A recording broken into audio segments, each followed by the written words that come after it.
Lançaram-se verticalmente, baixo para cima, uma bola de basquetebol, uma bola de voleibol, sendo a massa da bola B superior à massa da bola V. Os lançamentos foram repetidos, alterando-se as condições iniciais. Portanto, eu vou só aqui destacar o que é importante. A massa da bola B é superior, não há resistência do ar e considera que as bolas são afetadas pelo centro de massa. Considera o movimento da subida das bolas depois de serem lançadas. Ou seja, neste momento, a única força que atua sobre as bolas é a força gravítica. Uma vez que nós sabemos que a intensidade da força gravítica se pode calcular multiplicando o M por G, logo significa que maior massa, isto implica maior intensidade de força gravítica. Ora, a bola de basquete será a bola de maior massa, portanto é que tem maior peso, portanto a opção correta seria a B. O trabalho realizado pela força gravítica que atua em cada uma das bolas depende da posição em que a bola é lançada e depende, desde a posição em que a bola é lançada, peço desculpa, até atingir o solo, depende. Então, nesta segunda questão, o que nós sabemos é que há uma expressão que diz assim: o trabalho da força gravítica é simétrico da variação da energia potencial gravítica. Então, isto fica menos mg, a altura final, menos a altura inicial. Vamos imaginar uma das bolas a ser lançada. Portanto, ela primeiro é lançada para cima, sobe até atingir uma determinada altura e depois desce.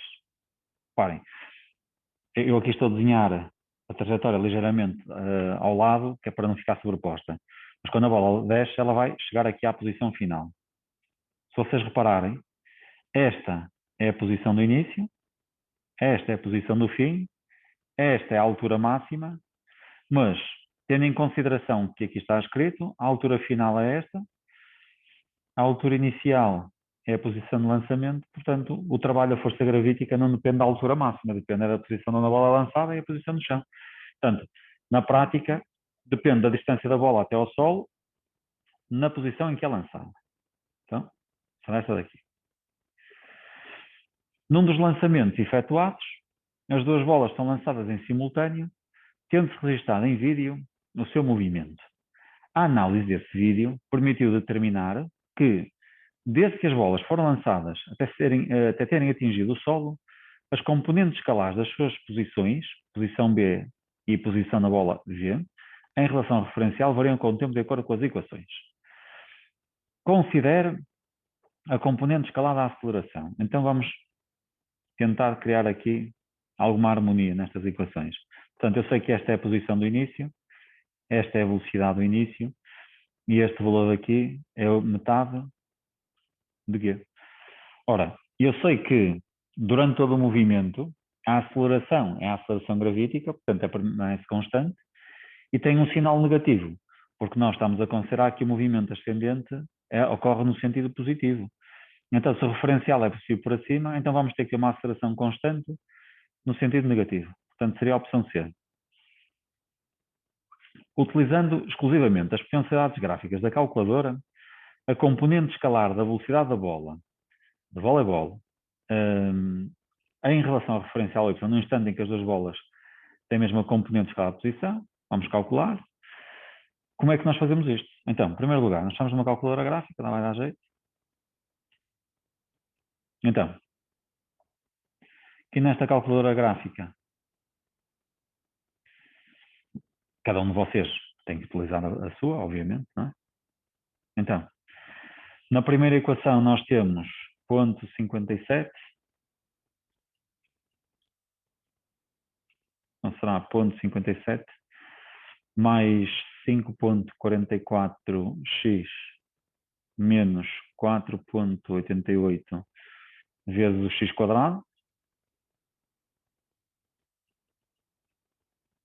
Depois, na segunda função, temos o 1,93 mais 3,61 vezes o x menos o 4,89 vezes o x ao quadrado. Ok? Vamos desenhar o gráfico.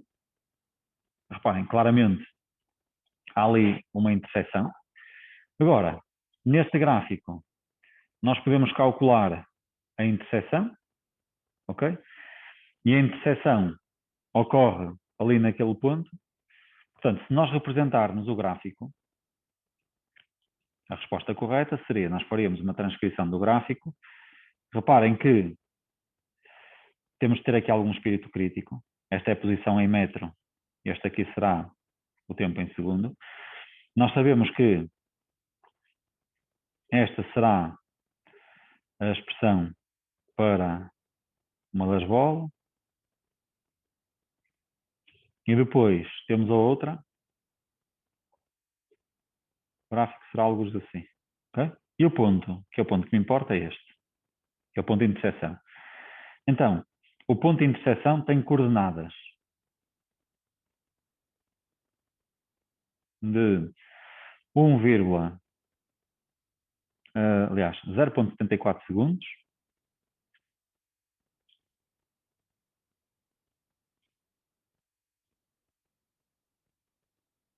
e na posição 1,92 metros. Pronto. Isto é o ponto de interseção. Mas o objetivo não é esse. O objetivo é calcular o valor da velocidade. Ora, o que é que nós sabemos em relação ao gráfico das posições? Nós sabemos que os gráficos das posições, o valor do seu declive corresponde ao valor da velocidade. Ora, este gráfico é uma curva, então nós não temos facilidade de encontrar o gráfico de uma curva. Então o que é que eu faço? Vou calcular o declive da tangente, ok? E o declive da tangente corresponde ao valor da velocidade no instante 0,74 segundos. Ora, para calcular, então vamos lá calcular o valor. Eu aqui vou ter que ativar o valor da derivada, ok?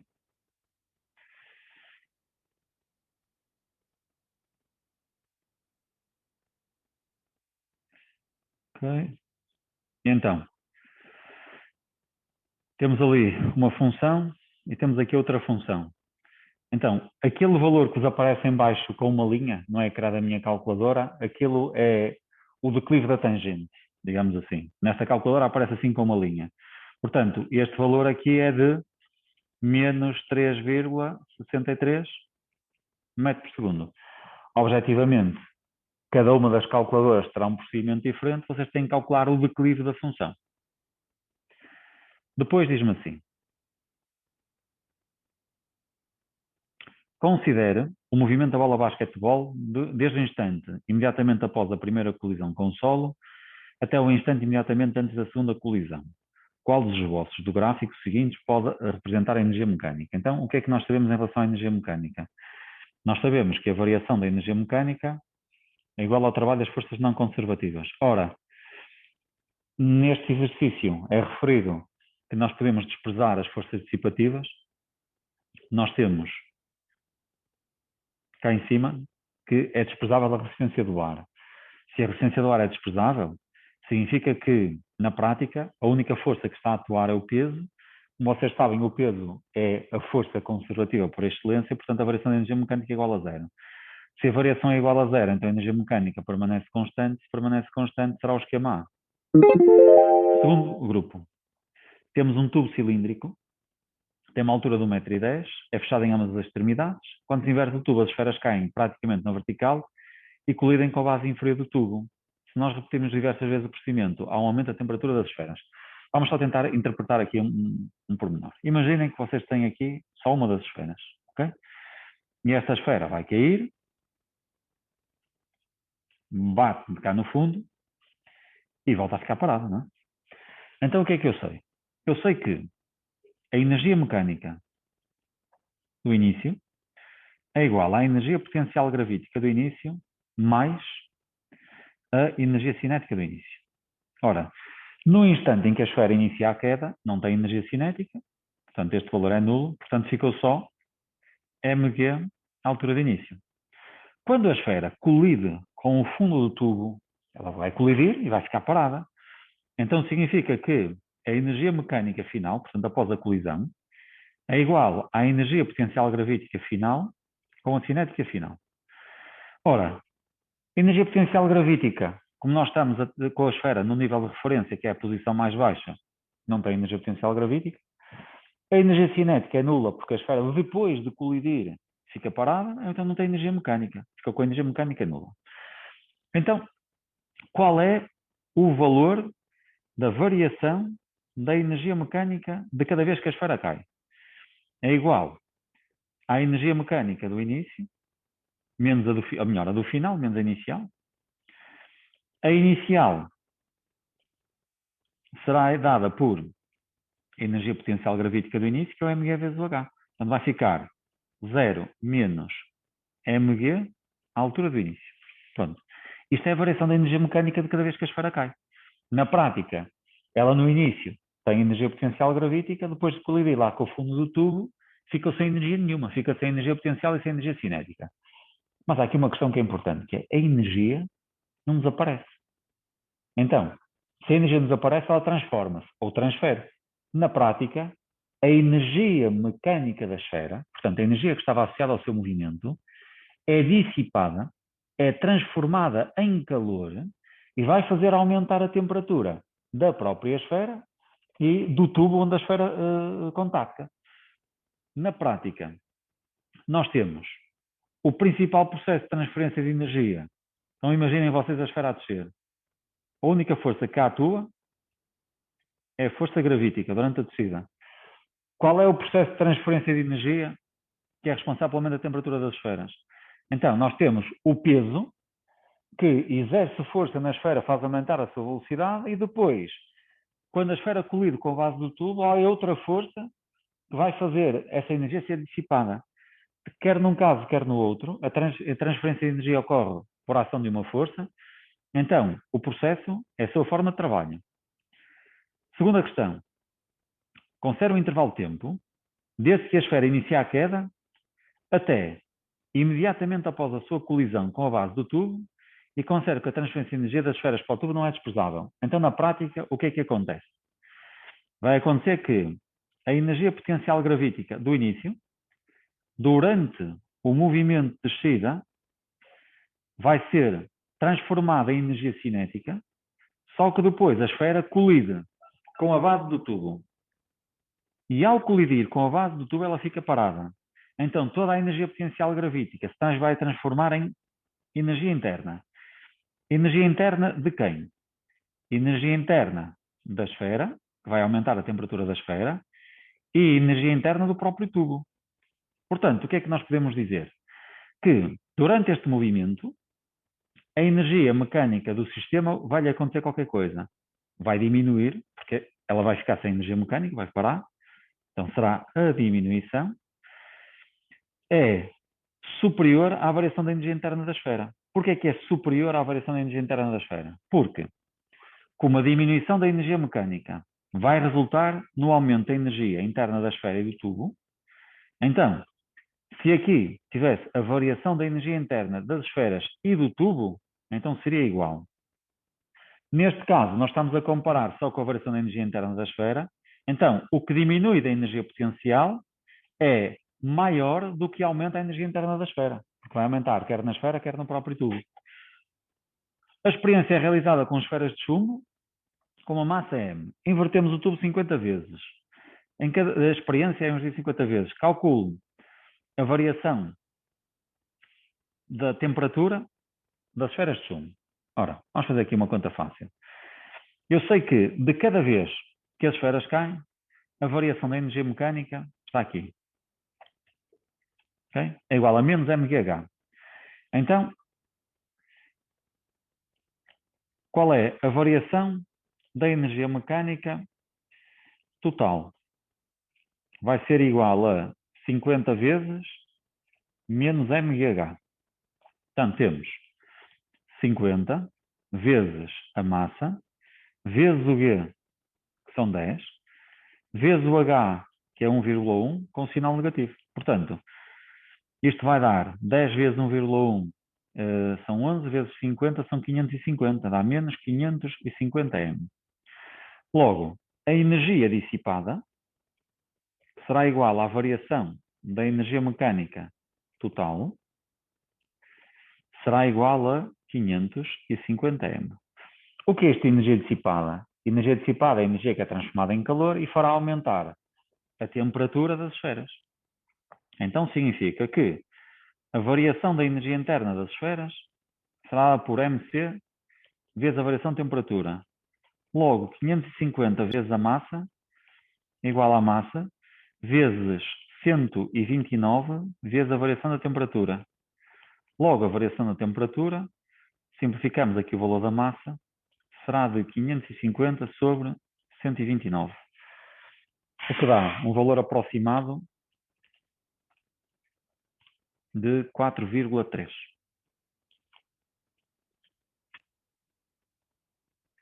Conclua, se nas experiências realizadas o aumento da temperatura das esferas de ferro será maior, igual ou menor do que nas esferas de chumbo.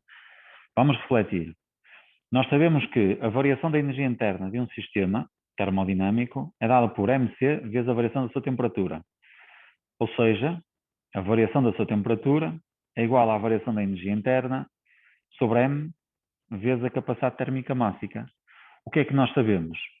Diz-nos aqui que a experiência é realizada com esferas de chumbo e depois é repetida com esferas de ferro com a mesma massa de Sol. Portanto, se nós repetimos a experiência, transferimos o mesmo valor de energia. Portanto, este valor é constante nas duas situações. E este valor também é constante. Então, eu daqui consigo ver que a variação da temperatura e a capacidade térmica mássica são inversamente proporcionais. Agora, a capacidade térmica mássica do ferro é maior que a capacidade térmica mássica do chumbo. Logo, se este valor é maior no caso do ferro, então a variação de temperatura será menor. Logo, a variação da temperatura das esferas de ferro será inferior à variação da temperatura das esferas de chumbo. Algumas lanternas produzem luz quando são agitadas. Nessas lanternas, o movimento vai e vem de um ímã através da bobina inserida num circuito com diodos emissores de luz origina uma corrente elétrica. Na figura encontram-se representados esquematicamente a bobina, o ímã e um LED. Explica o aparecimento de uma corrente elétrica no circuito. Ora, vamos imaginar, vou representar aqui ao lado, o ímã. Independentemente de onde é que fica o polo norte e o polo sul, eu sei que as linhas de campo saem de um polo e entram no outro.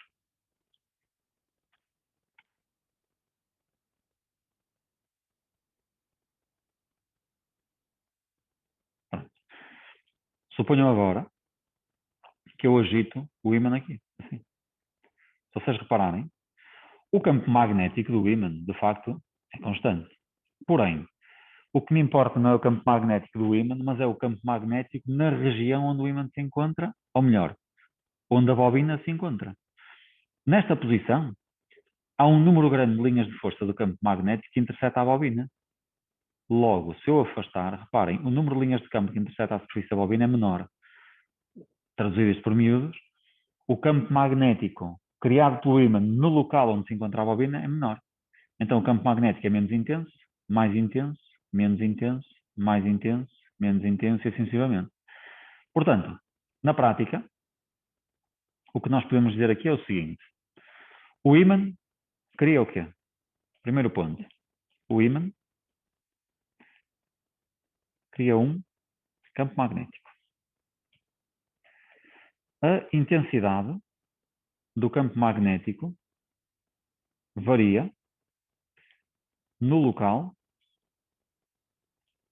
onde se encontra a bobina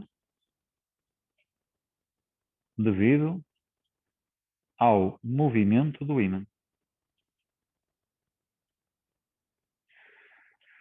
Terceiro ponto. A variação da intensidade do campo magnético cria a variação do fluxo magnético. A variação do fluxo magnético na bobina gera uma força eletromotriz induzida.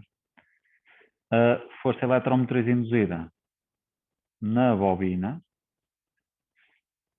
gera no circuito uma corrente induzida.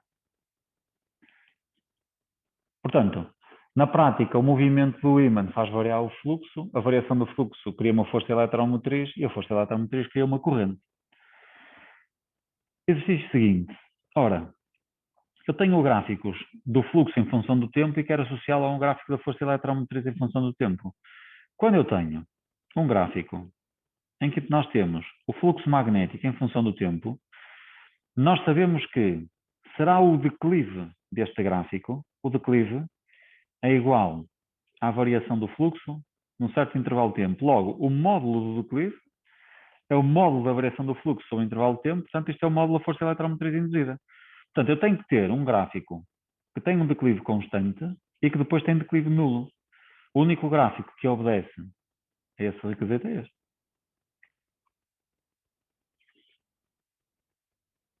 Exercício 3. Queremos associar um ecrã do osciloscópio às características de um sinal. Portanto, mais uma vez, vamos fazer leitura de escala. Então, nós temos 4 divisões da horizontal, 2 divisões da vertical. Portanto, na vertical, nós temos a amplitude, que são 2 divisões, vezes 0,2, que dá 0,4 volts. Portanto, se é 0,4, não pode ser este valor, nem pode ser este. Agora, vamos à frequência. A frequência é o inverso do período. O período são 4 divisões. Cada divisão tem um valor de 0,5 vezes 10 elevado a menos 3.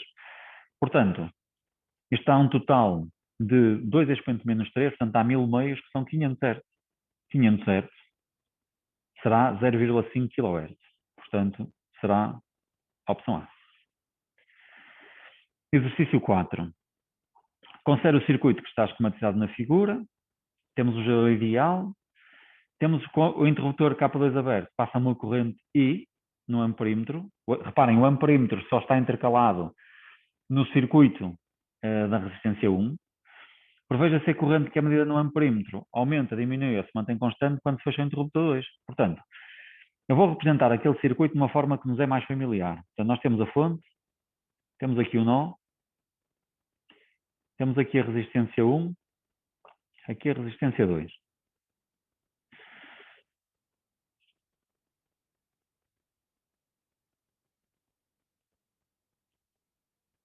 Então nós temos uma corrente que passa cá, aqui é a corrente 1, aqui passamos a ter a corrente 2. Eu sei que a corrente que passa no circuito principal é igual à soma das duas, corrente 1 e corrente 2. Por outro lado, eu sei também que a diferença potencial em 1 é igual à diferença potencial em 2, que é igual à diferença potencial da fonte. A corrente 1 é igual à diferença potencial a dividir pelo valor da resistência 1. Ora, o interruptor 2 está a algures aqui assim. Se eu fechar este interruptor, vai surgir esta corrente e esta aqui vai aumentar.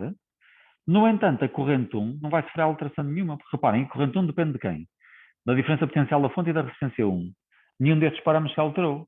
Ora, se nenhum dos parâmetros se altera, significa que o valor da corrente é o mesmo. Ou seja, temos um circuito em paralelo. Sabemos que a diferença potencial em 1 é a da fonte. A corrente que passa em 1 é igual à diferença potencial da fonte sobre a resistência 1. Ou seja, quando o interruptor, que aqui aparece como K2, é fechado, não há alteração de tensão da fonte nem de resistência 1. Logo, a corrente que passa em 1 não varia. Não é a mesma coisa, imaginem que este amperímetro, em vez de estar aqui colocado, estava colocado no ramo principal. Suponham que estava aqui assim, o amperímetro. Ao fechar este interruptor, a corrente aqui iria aumentar, porque agora a corrente que passa cá é a corrente que passa no ramo da primeira resistência e que passa no ramo da segunda resistência. Ok? Qual é o grupo funcional característico dos álcoois? É o grupo OH, que é o oxigênio ligado ao hidrogênio. Tem o nome do grupo hidroxilo. Depois, a energia média da ligação C simples C é 347 kJ por mol. Quando se forma uma ligação, formar ligações ocorre com libertação de energia, dissociar ligações ocorre com absorção de energia. Portanto, quando se forma uma ligação, então, em termos de cálculo, ao formar a ligação tem que ser libertada a energia, portanto não pode ser absorvida. E qual é a energia? São 347 vezes 10 elevado a 3 joule, a dividir por 6,02 vezes 10 elevado a 23 ligações. Portanto, isto estará o expoente menos 19. Portanto, será a opção A. O etanol é um dos álcoois mais comuns. No etanol existem. Então vamos fazer as nossas contas. No etanol nós temos carbonos, hidrogénios e oxigénios. Quantos eletrões tem o carbono? O carbono tem 6 eletrões. O hidrogênio tem 1, o oxigênio tem 8. Quantos eletrões de valência têm estas partículas? O carbono termina em 2s2, 2p2, tem 4 eletrões de valência, o hidrogênio tem 1 e o oxigênio tem 6, que termina em s2p4. Se nós formos contabilizar o total dos eletrões da molécula, portanto, nós temos 2 carbonos, temos 6 hidrogénios. O número total de eletrões será 2 vezes 6 para o carbono, faz 12, mais 6 dos hidrogénios, são 18, com 8 são 26 eletrões no total. Eletrões de valência, temos 8 do carbono, temos 6 dos hidrogénios e ainda temos mais 6 do oxigênio. Portanto, há um total de 20 eletrões de valência. Portanto, temos 16 de valência, não. Temos um total de 20 eletrões, não, são 26. Temos 8 eletrões ligantes. Reparem, 8 eletrões ligantes dava 4 pares. Eu com 4 pares não consigo ligar estes átomos todos, não é? E, portanto, esta também não pode ser, não é? Então temos que ter 4 eletrões de valência não ligantes. É verdade, que será no oxigênio. Ora, esta estrutura, apesar deste que eu vou desenhar agora não ser forçosamente obrigatório para responder corretamente à questão, ora, a estrutura é esta. CH3, CH2, OH. Cá estão os 4 eletrões de valência não ligantes. Portanto, a opção correta será a opção C. Considera que temos 14 cm3 de uma mistura que tem etanol e água. E desses 14 cm3 temos 8,51 gramas de etanol. A massa volúmica da mistura é de 0,868 gramas por centímetro cúbico. Calcula a fração molar do etanol. Ora, eu para calcular uma fração molar eu tenho que calcular quantidades. E para calcular quantidades eu tenho que ter as massas. Tenho a massa do etanol, preciso da massa da água. Como é que eu faço isso? Bem, com a densidade e com a massa volúmica, calculo a massa total, subtraindo a massa do etanol, tenho a massa da água. Então eu vou começar por aí. Então, a massa da água é igual à massa da mistura menos a massa do etanol. A massa da mistura é igual à densidade vezes o volume menos a massa do etanol. Então, temos a densidade que é 0,868, o volume 14, a massa do etanol 8,51. Portanto, temos uma massa de água de... Eu peço que vocês vão confirmando os valores, por favor.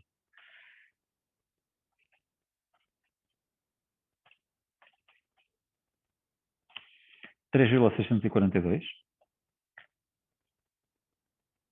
grama. A partir daqui vou calcular a quantidade de água. Vou dividir a massa pela massa molar.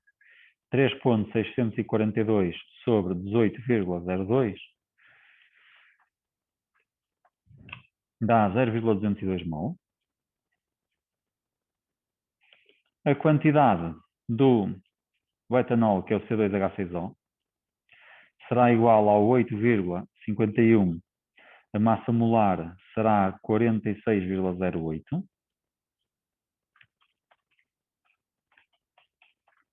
que dá 0,185 mol. E agora, calcula a fração molar. A fração molar do etanol é igual a 0,185 sobre 0,185 com 0,202. Isto dará cerca de 0,48.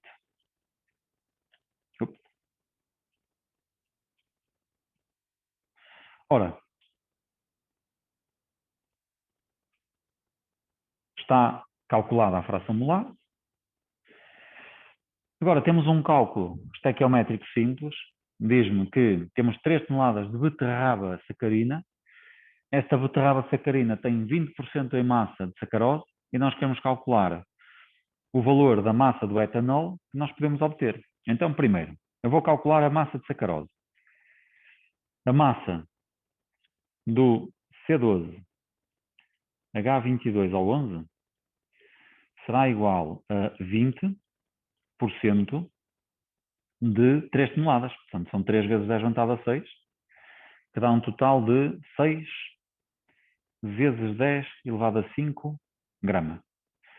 Agora vou calcular a quantidade de C12 H22 ao 11. Vou dividir a massa, que são 6 vezes 10 elevado a 5, pela respectiva massa molar que está no enunciado. São 342,34. Então, 6 expoente 5 a dividir por 342,34 dá cerca de 1753, aproximadamente.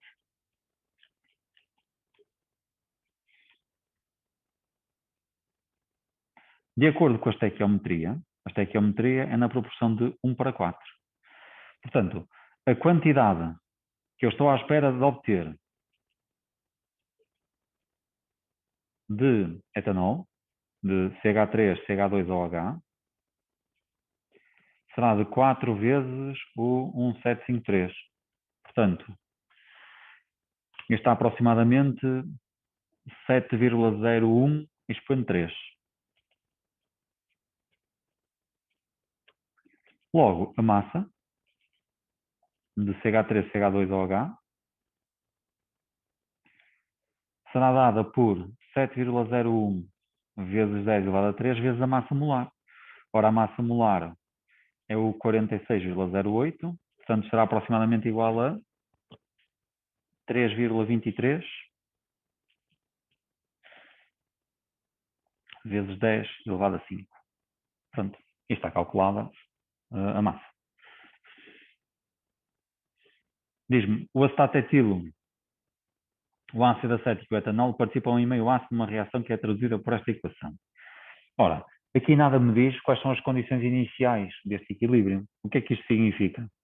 Significa que quando eu junto estas espécies para formar o equilíbrio, não significa que eu tenha que começar por este membro. Eu posso, pura e simplesmente, juntar todos em simultâneo e esperar que o sistema evolua para uma situação de equilíbrio. Ora, se eu juntar todas as espécies em simultâneo, eu tenho que juntá-las numa proporção específica? Não, pode ser na proporção que eu quiser. Consequentemente, o que eu sei é que no equilíbrio as concentrações das espécies permanecem constantes e que as velocidades das reações de sentido direto e inverso são iguais. Então, a concentração não tem que ser igual a nenhum valor específico, não tem que ser igual entre si. A única que está correta é a concentração do etanol pode ser maior do que a do ácido acético. No exercício 5, diz-me, a conversão de uma mol de propan-2-ol em produtos de reação ocorre com a absorção de 56 kJ. Portanto, se eu fizer uma absorção de 56 kJ, gasto aqui um mol e obtenho aqui também um mol, claro. Considera que há uma absorção de 33 kJ e só se forma aqui 0,50 mol. Ora, o que é que nós podemos fazer em termos de rendimento? Então vamos fazer uma proporção direta. Eu sei que se numa absorção de 56 kJ estou à espera de obter o mol de produto de reação, então para 33 kJ estou à espera de obter X. E este X dá 33 a dividir por 56, 0,59. Bom, ora, isto é o valor esperado. Só que diz-me que o valor realmente obtido é só de 0,50. Portanto, o rendimento é de 0,50 sobre 0,59 vezes 100. Portanto, isto estará perto dos 85%, claramente. Não é?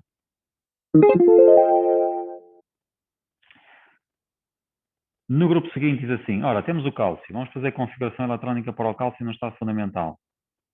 1S2, 2F2, 2P6, 3F2, 3P6 e 4S2. Portanto, nós temos 1, 2, 3, 4, 5, 6 subníveis. Isto é a mesma coisa que temos 6 patamares de energia, temos 6 valores de energia diferenciados. Em termos de orbitais, nós temos, não se esqueçam que aqui temos uma, aqui temos outra, aqui temos 3 orbitais, uma orbital, 3 orbitais e uma orbital. Portanto, nós temos um total de 10 orbitais. Portanto, serão 6 patamares ou 6 subníveis de energia e temos 10 orbitais, portanto será a opção A. Quando fazemos um teste de chama, nós vimos isso nas aulas de revisão dos trabalhos laboratoriais. O teste de chama corresponde a aproximar o sal da chama, a chama fornece energia, o sal fica excitado, na desexcitação emite radiação. Portanto, é a emissão de radiação durante processos de desexcitação, quando eles transitam para níveis energéticos inferiores. Portanto, será a opção B. Ora, o cálcio reage com a água de acordo com esta reação. Números de oxidação: 0 para o cálcio, menos 2 mais 1 para o hidrogênio. Ora, o cálcio é um metal alcalino terroso, quando está combinado, o número de oxidação é de 2. Aqui fica a mesma coisa, porque nós temos aqui o íon OH-. Portanto, é menos 2 para o oxigênio, 1 para o hidrogênio, e o número de oxidação do hidrogênio aqui é 0. O que significa que a variação do número de oxidação do hidrogênio, que está a passar de 1 para 0, é de menos 1. O cálcio, se vocês repararem, daqui para aqui está a sofrer uma oxidação, então ele aqui funcionaria como um oxidante e aqui como um redutor. Logo, o cálcio é o redutor. Por outro lado, também podemos interpretar que se o hidrogênio está a reduzir, quem o reduz é o cálcio que lhe fornece eletrões. Portanto, será a opção C. O hidróxido de cálcio é utilizado no tratamento das águas na indústria. Temos um equilíbrio de solubilidade. Temos águas de diferentes durezas, contendo concentrações apreciáveis do catião de cálcio. Portanto, a dureza da água é relativa à concentração dos íons que já lá estão em solução. Porquê é que nós podemos ter água com maior dureza? Tem que ver com o sítio onde a água é captada, genericamente. Isto é, se a água for captada num solo onde há muitos íons de cálcio, portanto, ela vai ser mais rica em íons de cálcio. E então, na prática, nós temos uma água que é uma água dura, sabemos que vamos dissolver o hidróxido de cálcio numa água que já tem à partida cationes de cálcio, e o que está aqui em causa é o efeito íon comum. Logo, sempre que nós dissolvemos um sal no meio onde já existem alguns dos íons que também estão na constituição do sal, a solubilidade diminui. E, portanto, a solubilidade é menor numa água mais dura, porém, se eu adicionar um ácido forte, o que acontece é que o íon OH- vai reagir com o íon H+, proveniente do ácido, para formar água. Logo, a adição de um ácido vai consumir os íons OH-. Se os íons OH- são consumidos, então este equilíbrio evolui no sentido direto. Portanto, a solubilidade é menor em água dura, mas com a adição do ácido, a solubilidade vai aumentar. Portanto, será a opção D. A 25 graus Celsius dissolve-se hidróxido de cálcio em água, obtemos uma solução saturada, o pH é 12,4. Determine o produto de solubilidade do hidróxido de cálcio. Então fazemos assim. Se o valor do pH é de 12,4, a concentração do íon H3 ou mais é de 10 elevado a menos 12,4. Portanto, isto dá um total de cerca, aproximadamente, 4 vezes 10 elevado a menos 13 mol por cada litro. A concentração do íon H- será igual à constante de autoionização sobre a concentração do íon H3 ou mais. Dá 1 vezes 10 elevado a menos 14 sobre 4 vezes 10 elevado a menos 13. Portanto, isto está um total de 0,025 mol por cada litro. Vamos lá acima à equação.